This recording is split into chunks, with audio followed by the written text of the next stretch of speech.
Waalaikumsalam warahmatullahi. Alhamdulillahirabbil alamin. Lahul ni'matu wa lahul fadlu wa lahus sana'ul hasan. Wassalatu wassalamu ala sayyidina Muhammadin al-atammanil akmalan, ala habibina wa syafi'ina wa qurrati a'yunina Muhammadin wa ala alihi wa sahbihi wa sallama tasliman katsira. Allahumma inna nas'aluka al-futuh wal muluh wal rusukh wa salah al-jasad wal ruh. Warzuqna ilman nafi'a wa 'amalan mutaqabbala wa fahman salihan wa rizqan halalan thayyiban mubarakan. Amma ba'du, para hadirin sekalian, jemaah Masjid Jenderal Sudirman, Jakarta Pusat yang saya hormati dan saya cintai, wabil khusus pengurus Masjid Jenderal Sudirman Jakarta Pusat. Alhamdulillah, pada kesempatan kali ini saya Al-Faqir Auza'i Mahfuz pada kesempatan bermuajah untuk memaparkan beberapa materi penting yang harus kita pahami dan harus kita resapi dalam kehidupan sehari-hari.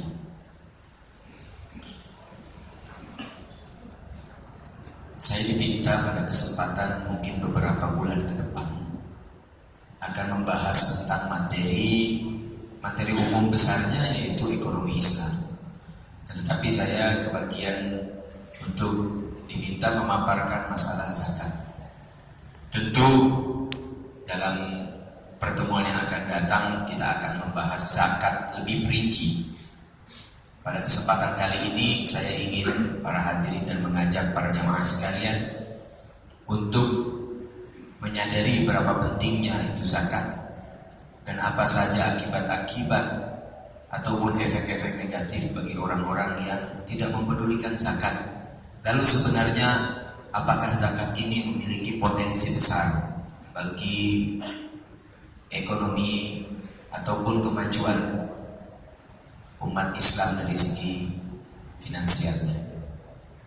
Para jamaah sekalian yang dirahmati Allah, saya mengambil tema zakat adalah merupakan penghambaan vertikal.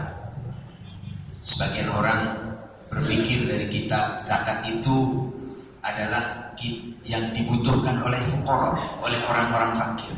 Pada hakikatnya adalah orang-orang kaya lah yang membutuhkan zakat. Bagaimana mungkin? Karena zakat adalah merupakan penghambaan ibadah sebagaimana sholat. Zakat juga merupakan ibadah sebagaimana kita puasa. Oleh karena itu zakat masuk dalam rukun agama yang 5.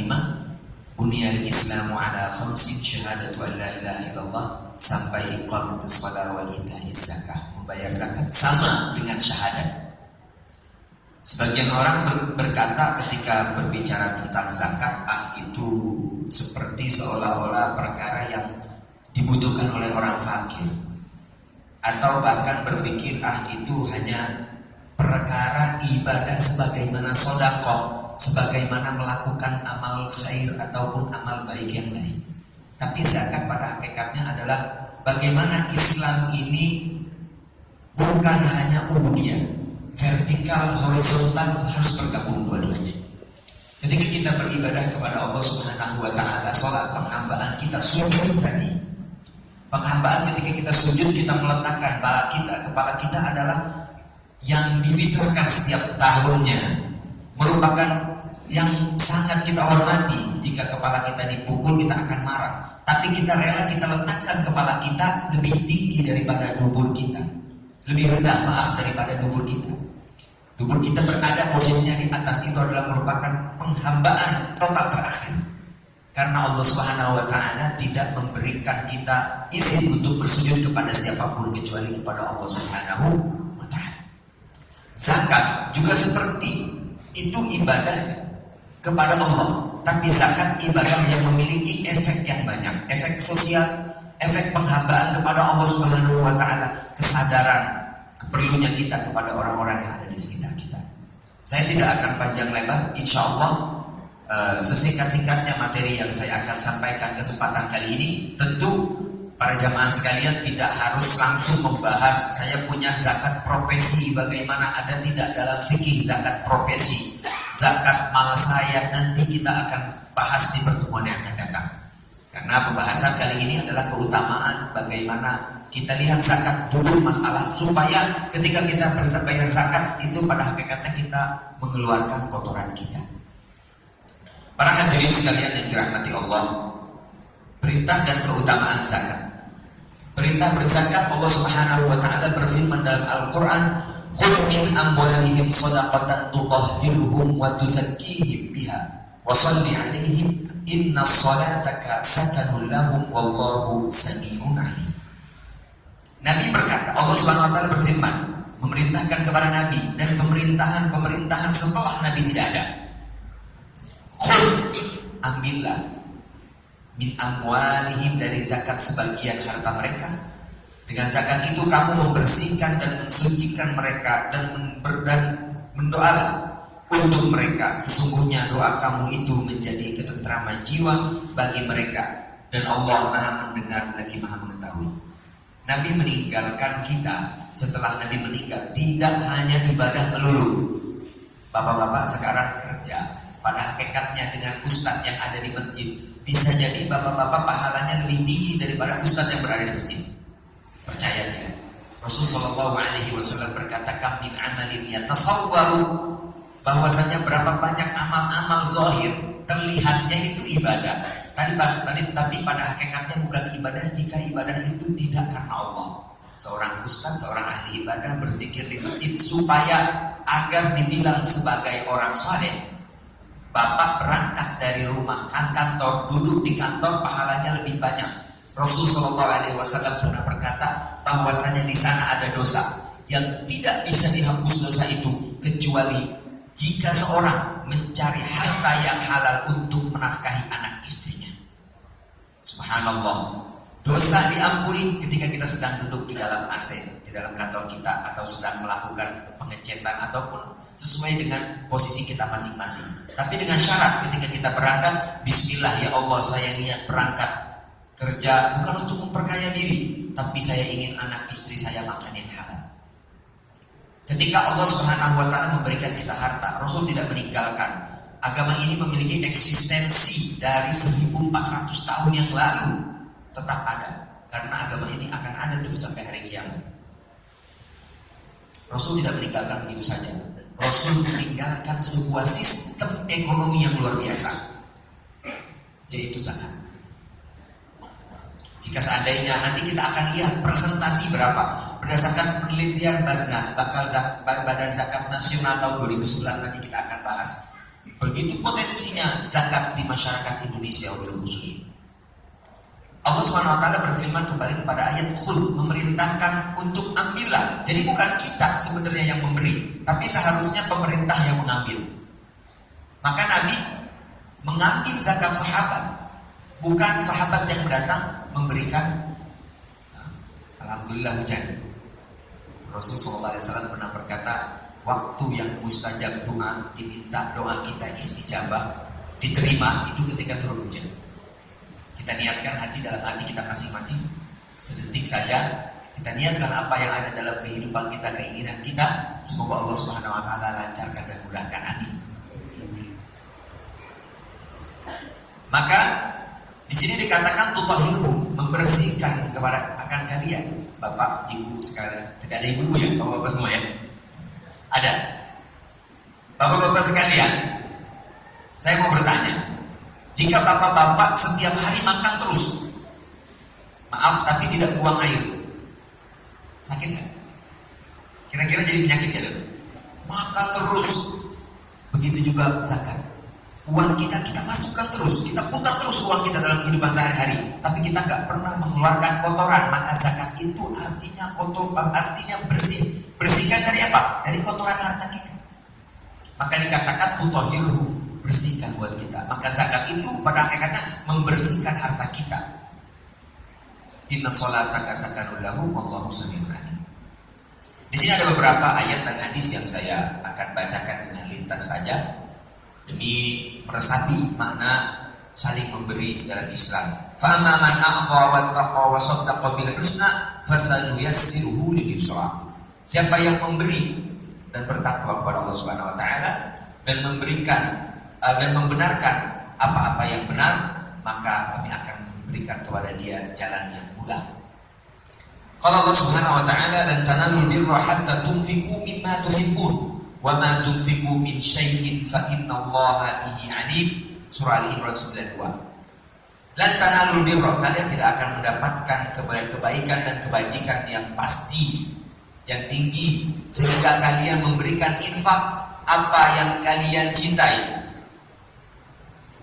Jadi yang infak itu apa yang kita cintai. Kita kalau masing-masing rata-rata kebanyakan orang awam manusia, jika kita mengamal, kotak amal lewat, ataupun nggak usah kotak amal, kita di pinggir jalan kita kasih ada orang peminta-minta.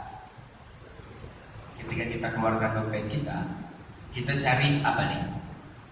Ada yang merah 100.000, ada yang 50.000 biru, ada yang lagi megang golok 1.000. Keluarnya yang mana tuh? Ada yang 5.000, ada yang lecek atau lecek kusut, ada yang lurus. Kita kasih yang mana kira-kira? Yang lurus apa yang lecek? Biasanya yang lecek. Ya.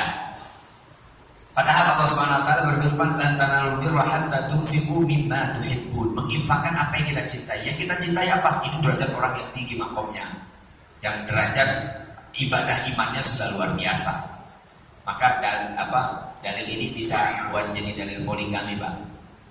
Bilang ke istrinya, "Ibu cinta sama bapak." Cinta sekali. Nah, maka ibu harus menginfakkan bapak kepada istri yang lan tanalul birra hatta tunfiqu mimma tuhibbun wa ma tunfiqu min syai'in fa innallaha bihi 'alim. Yang kita infakkan Allah yang tahu. Pertanyaannya, kadang-kadang kita lagi ngumpul begini, sedang ngumpul begini, ataupun di majelis taklim lain, ataupun di kantor, ataupun di mana. Ketika kita makan bersama-sama dengan kawan, siapa yang bayar? Nah, ketika kita yang bayar, apakah kita ketika membayar itu takut kita nanti jadi takabur? Saya kalau ngasih di depan orang nanti saya sombong, karena kalau sombong pahalanya kosong. Ya, maka bapak-bapak jamaah sekalian yang dirahmati Allah, kita tanya masing-masing. Ketika kita memberi kepada orang lain, pada hakikatnya kita sudah ikhlas belum? Itu tidak ada yang bisa menjawab betul. Oh, saya mau ikhlas kan? Ikhlas, alhamdulillah saya ikhlas. Ikhlas pun dibilang. Ketika bapak membantu seorang dalam kesulitan apapun, bapak bilang, kasih bantu dia, ada urusan kita bantu dia, kemanapun urusan dia kita bantu. Terakhir ketika kita minta bantuan kepada dia, "Pak, tolong nih saya lagi ada sedikit masalah problem kredit ini, tolong saya pinjam uang dulu." "Aduh maaf saya nggak ada." Dalam hati kita berkata, dulu waktu susah saya yang bantu dia. Ingat, di situ kita masih mengharap manusia, bukan mengharap Tuhan. Kalau kita mengharap Tuhan, dia mau kasih, dia tak kasih, gitu. Karena kita masih melihat yang kita berikan harus ada efek di dunianya. Pada hakikatnya yang harus kita berikan efeknya di akhirat saja. Kita lihat Allah saja, itu baru selesai masalah. Maka di sini kita bertanya, apakah baiknya kita sedekah diam-diam atau baiknya di depan orang? Kadang-kadang kalau ada sholat Jumat, ada sumbangan dari Bapak Haji sekian juta, alhamdulillah, semoga Allah Subhanahu wa taala memberikan ganjaran kepada dia. Yang kedua, ada sumbangan dari hamba Allah, gak mau disebut namanya. Yang mana yang baik? Allah Subhanahu wa taala berfirman, "Wa in tubdus shadaqata fa ni'mahi wa in tukhfuha wa tu'tuha al-fuqara fa huwa khairul lakum." In tubduha, kalau kita nampakkan sedekah kita, zakat kita, sedekah kita nampakkan, fa ni'mahi, boleh-boleh saja. Jadi gak apa-apa kalau misalnya kita sumbangan ke masjid 1 miliar, boleh gak? Boleh. Bapak anu misalnya, boleh saja. Jadi permasalahannya bukan dinampakkan itu di depan orang atau tidak. Tadi permasalahannya di hati, Pak. Ketika orang tidak bersyukur kepada kita, kita masih diam saja dan kita merasa ikhlas dan kita masih merasa tenang, itu kita ikhlas. Orang fakir ngasih, kita kasih dia uang, cuma segini doang, kita balas, lu dibagi segitu juga udah untung. Nah itu kita belum ikhlas. Karena koreksi di situ, sayang Pak, kita ibadah ratusan juta, puluhan juta sedekah setiap Jumat. Kalau kita harapkan yang masih kita lihat adalah manusia, habis semua. Haba'an mansura, hilang seperti kapas. Ketika hari kiamat kita nanti, ya Allah, saya udah ngasih ke masjid ini, saya udah sumbang ke masjid ini setiap Jumat sekian. Bahkan semua orang tahu menjadi saksi.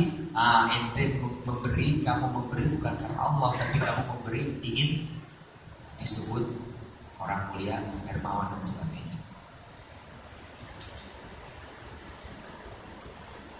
Ada sebuah hadis dikatakan oleh Nabi SAW, la hasada illa fi ithnataini rajulun atahu Allahu malan fasallatahu ala halakati fil haqqi wa rajulun atahu Allahu hikmah wa huwa yaqdi biha wa ya'malha, muttafaqun alaih. Begini hadisnya, maknanya, tidak boleh seorang hasud kecuali kepada dua orang.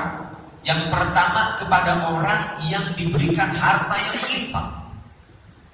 Hartanya banyak, berlimpah saja, berbanyak tidak, tapi dia bersedekah pagi, siang, sore, malam kepada orang. Dan ada orang yang diberikan Al-Quran, dia baca pagi, siang, sore, malam. Pak, kita ngiri gak kalau ada orang kaya sedekah terus? Ngiri gak? Ngiri, pengen. Wallahi demi Allah, saya jumpa seorang sekarang tinggalnya di Jawa Tengah, gak pernah itu memberi orang di pinggir jalan, itu gak pernah. Bahkan setiap tukang minta-minta gak pernah ngasih. Tapi beliau punya perusahaan besar dan disaksikan ketika Jogja gempa. Waktu itu tahun berapa itu? Jogja terjadi gempa. Itu beliau 13 miliar. Tapi enggak diumbar-umbar. Lewat internet banking, kirim ke beberapa NGO di sana. Ada beberapa organisasi yang bergerak di sana, dikirim 1M. Dan beliau sedekahnya lebih memilih kepada diam-diam. Boleh. Yang mau nampak boleh, yang mau diam-diam boleh. Yang penting di mana kita mendapat di situ adalah keikhlasan kita. Kita ini seperti orang yang kaya seperti itu, boleh-boleh saja. Bersedekah dari hasil usaha yang baik. Bapak-bapak jamaah yang dirahmati Allah, kita melihat orang di sekitar kita, ada yang kaya raya. Kaya raya. Tapi Allah Subhanahu wa ta'ala kasih beliau mereka penyakit jantung. Apalagi yang penyakit yang butuh kronis yang besar-besar. Ya. Kenapa? Bapak-bapak jamaah sekalian yang dirahmati Allah. Al-Walid, bapak saya pernah berpesan kepada saya, wahai Auza'i, ar-rizqu yakhruju haitsu ata. Rizki itu keluar bagaimana masuknya. Kalau rizki itu kita masukkan dengan cara yang halal, secara otomatis berkah keluarnya. Tapi kalau secara yang haram, Allah akan paksakan kita keluar dengan cara sakit, tabrakan, mobil hancur, perusahaan kita bangkrut, kerjaan kita ditutup jabatan. Karena apa? Rezeki yang kita ambil tidak halal. Allah ingin menarik rezeki itu secara paksa. Sekarang kita pilih, kita mau berbayar zakat percuma dengan Allah Subhanahu wa ta'ala, kita berikan secara percuma, atau Allah paksa kita diberi penyakit gula. Harus diberi penyakit, harus cuci darah. Sekian harus cuci, berapa uang yang keluar? Sebenarnya orang yang seperti itu, jika ada orang yang seperti itu juga harus bertanya, sebenarnya uang saya dari mana? Apakah sudah 100% halal? Atau saya dapat dari korupsi, atau saya dapat dari hasil deal-dealan yang diharamkan oleh Allah, atau maka rezeki yang penting adalah berkah. Kita maunya banyak, fid dunya hasanah wa fil akhirati hasanah. Di dunia kaya raya, di akhirat masuk surga. Itu tuntunan Nabi Muhammad SAW. Rabbid dunya hasanah wa fil akhirati hasanah.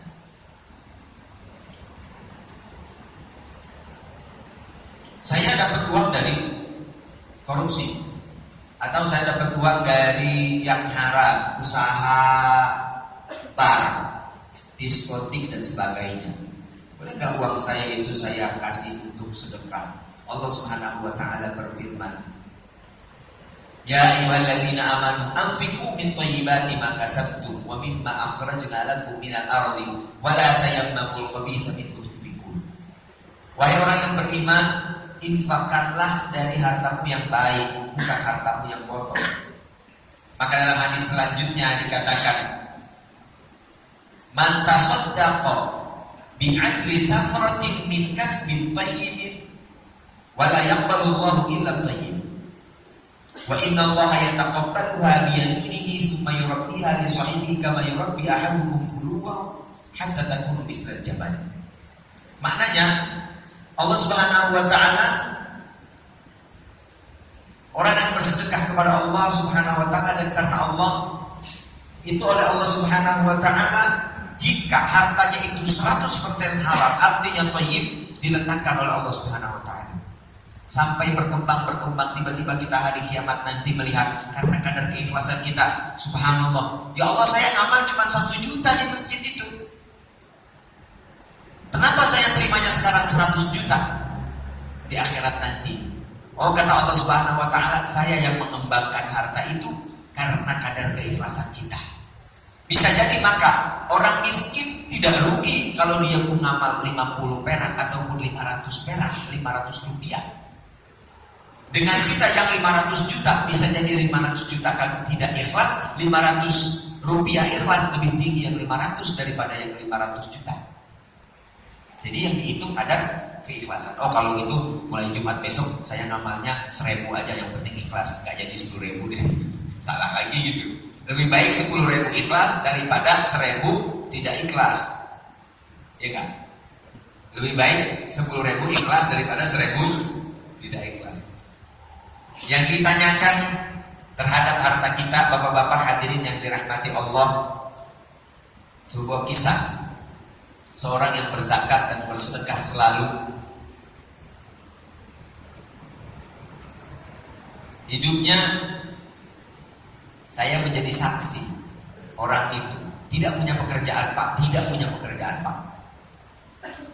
Demi Allah, demi Rasulullah, orang itu tidak punya pekerjaan.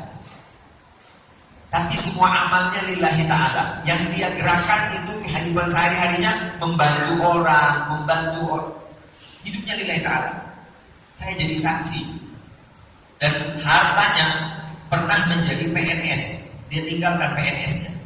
Selama dia jadi PNS, uangnya tidak pernah masuk ke kantongnya, apalagi masuk ke dagingnya. Sekarang mobilnya 4, rumahnya 3. Bukan kecil, rumahnya besar-besar di Jakarta. Mobilnya 4, dari yang CR-V, dari yang sedan, mobilnya 4. Kerjanya tidak ada, lillahi ta'ala, semua bantu orang lillahi ta'ala. Tapi Allah ketika memberikan keyakinan kepada seorang, kenapa kita takut miskin? Karena kita takut sedekah. Kenapa kita sedekah takut miskin? Karena keyakinan kita belum ada. Keyakinan kita belum ada. Kejadian tempat saya belajar dulu, saya belajar 10 tahun di Sudan. Tempat saya belajar, ada kejadian waktu itu di negara Arab. Seorang mobil kencang sekali. Biasa anak muda bawa mobilnya terlemot kencang. Tiba-tiba berhantam dengan kontainer dan terjadi tabrakan beruntun. Tapi tabrakan beruntun, semua yang tabrak mati. 3-4 mobil mati, isi-isinya, karena tertindih oleh kontainer. Kecuali anak muda itu tidak meninggal, bahkan selamat seluruh jasadnya. Ketika ditanyakan, kau yang paling depan, kenapa enggak meninggal? Dia pikir, apa yang saya sudah buat? Saya ya ibadah apa adanya. Saya apa yang saya buat? Ternyata dia baru ingat, 100 meter lepas, saya habis membagikan air Dia beli air kebanyakan, sekitar 10, sama teman-temannya di mobil, beli 4, beli 10. Yang 6-nya dia bagikan kepada orang fakir miskin yang di pinggir jalan. Allah selamatkan dia karena sebab sedekah air saja. Maka saya rasa kalau ada yang punya mobil, letakkan logaman itu ataupun ribuan, itu kalau rezeki kita ada lebih, kita letakkan, siapkan sedekah lillahi ta'ala. Siapa tahu itu yang menyebabkan kita selamat tidak ditilang polisi, ataupun yang menyebabkan kita tidak terkena mobil kita lecet, diserempet ataupun menyerempet. Karena semua itu dibawa kendali Allah Subhanahu wa ta'ala. Lalu kita akan masuk ke materi yang berapa menit lagi ya? Beberapa materi hanya pemakna saja, tidak masuk kepada materi yang pembagian zakat. Insyaallah pada beberapa hari ke depan. Pengertian antara zakat, infak dan sedekah dengan singkat. Pengertian zakat secara literal, zakat dalam bahasa an-nama artinya tumbuh. Zakat adalah sesuatu yang tumbuh. Bisa juga zakat dimaknakan suci, sesuatu yang suci. Maka jika kita korelasikan sesuatu yang tumbuh dan suci ini secara bahasa, an-nama tumbuh ataupun suci. Secara definisi syar'i, zakat adalah menyerahkan sebagian harta yang sudah sampai nisabnya, nisab itu adalah waktunya, kepada kaum fakir dan lainnya sebagainya tanpa ada halangan syar'i yang menghalangi harta itu untuk berpindah kepadanya. Yang menghalangi harta kita tepat, tidak ada yang menghalangi. Seperti kalau orang punya hutang tidak wajib bayar zakat, dia harus bayar hutang dulu, karena hutang itu adalah menghalangi zakat dia. Nah, nanti kita akan bahas secara perinci. Bapak-bapak jamaah sekalian, perusahaan mana sekarang di dunia yang tidak punya hutang? Yang namanya sebuah proyek harus ada hutang. Hutang dengan proyek sekian harus dibayar nanti dalam waktu sekian. Biasa perusahaan itu punya hutang piutang karena di situ perputaran uang. Nanti kita akan bahas itu. Dengan kata lain, zakat adalah istilah untuk menyebut harta yang menjadi hak Allah yang diserahkan manusia kepada kaum fakir. Hukum dan sanksi. Zakat fardu ain, wajib. Muslim yang telah memenuhi syarat sah zakat yang termasuk salah satu rukun Islam. Siapa saja yang menolak pensyariatan zakat, maka ia dihukum kafir dalam kurung murtad dari Islam. Begini Bapak, saya nggak mau bayar zakat. Kenapa Pak nggak mau bayar zakat? Males aja. Tapi zakat wajib, tapi saya masih belum bisa nih. Harta saya, saya masih cinta sama harta saya pengen beli ini. Itu hanya malas bayar zakat, tidak mengingkari bayar zakat. Orang itu termasuk orang yang ahli maksiat. Hanya orang maksiat saja ingkar kepada Allah Subhanahu wa taala, bermaksiat kepada Allah Subhanahu wa taala. Tapi kalau dibilang zakat, oh tidak perlu zakat, kenapa masih harus ada bayar zakat? Saya kan sudah bayar pajak kepada negara, kenapa harus saya bayar zakat? Mengingkari zakat murtad, tidak mau bayar zakat maksiat. Ya, harap dipahami baik-baik. Lebih baik kita meninggalkan sholat malas daripada kita bilang sholat kan nomor 2, sholat kan gak wajib, sholat mah. Ketika kita bilang sholat mah, kita mengingkari kewajiban sholat, kita kafir. Tapi kalau orang tidak sholat 10 tahun, maksiat. Tapi kalau ada orang 1 kali gak sholat karena dianggap sholat tidak wajib, maka dia bisa dalam kategori kafir atau murtad. Maka sanksi penolakan zakat adalah diperangi. Tapi diperangi ini bukan berarti kita ada yang nggak bayar zakat kita bunuh, masalah lagi. Bukan begitu. Jadi zaman Sayyidina Umar Pak, pada zaman Sayyidina Abu Bakar, pada zaman Sayyidina Abu Bakar Rasulullah SAW wafat. Seorang pemimpin dunia dan pemimpin akhirat, pemimpin agama dan pemimpin negara wafat. Bingung sahabat semua. Ada yang menganggap Nabi gak bakal wafat, Ada yang menganggap tidak mungkin, mustahil, dia tidak bisa menerima. Karena hakikatnya ya dia mengakui kematian tapi dia tidak bisa menerima. Di Yaman orang murtad disebut dengan Yamamah, al-Yamamah, yaitu Musailamah al-Kazzab. Aswad al-Anazi, daerah Hijaz, Qatar, Imarat, murtad di sana, mengaku nabi. Musailamah al-Kadzab dan banyak nabi-nabi yang lain, bahkan ada nabi perempuan. Tapi nabi-nabi yang itu masih kalah sama nabi Indonesia ya. Indonesia banyak nabi-nabi palsu. Sekarang banyak nabi-nabi palsu. Musailamah al-Kadzab ingkar zakat. Ringkas cerita, Sayyidina Abu Bakar mengumpulkan sahabat, saya mau memerangi dia itu yang tidak mau bayar zakat. Lalu para sahabat, bagaimana kalian memerangi kalau orang yang sudah Islam, dia kan Islam tapi dia tidak mau bayar zakat? Wallahi, kata Sayyidina Abu Bakar, "Lau mana'ani 'qalan kana a'tahu li Rasulillah sallallahu alaihi wasallam laqataltu." Walaupun saya sendiri, kalau ada orang-orang yang enggak mau bayar zakat, saya akan bunuh mereka, kata Sayyidina Abu Bakar radhiyallahu anhu. Syaratnya harus ada negara yang memimpin itu, kalau masing-masing ya tidak bisa. Ini infak. Infak adalah bermakna sarful mal ilal hajah, mengalihkan harta untuk sesuatu kebutuhan umum. Infak kepada siapa saja. Kita sering sebut dengan sedekah. Kalau zakat ada kewajibannya. Menurut istilah, sedekah juga ada bermakna al-atiyah. Tabtaghi bina biha al-mahsub bin Allah, memberikan kepada orang tanpa imbalan. Kita bisa artikan memberikan orang tanpa imbalan. Secara bahasa sedekah juga bisa bermakna zakat. Sedekah wajib bermakna zakat. Terakhir, sebelum kita ke sesi pertanyaan, lalu pertanyaannya, seberapa besarkah potensi zakat di bangsa kita Indonesia? Penelitian dari Basnas, Badan Zakat Nasional, tahun 2011, bukan tahun 2016, tahun 2011, potensi zakat Indonesia adalah 217 triliun per tahun.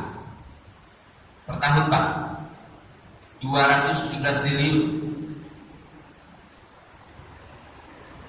Kalau di Sudan, tempat saya belajar, beberapa kali saya melakukan penelitian zakat dan ikut pelatihan zakat di sana, langsung di lapangan dan juga di kantor. Di sana gedung zakatnya sebesar gedung-gedung ini, Pak, di sini yang ada di sebelah kiri Bapak. Itu gedung pengurusan zakat saja. Kalau ada perusahaan yang tidak membayar zakat di Sudan,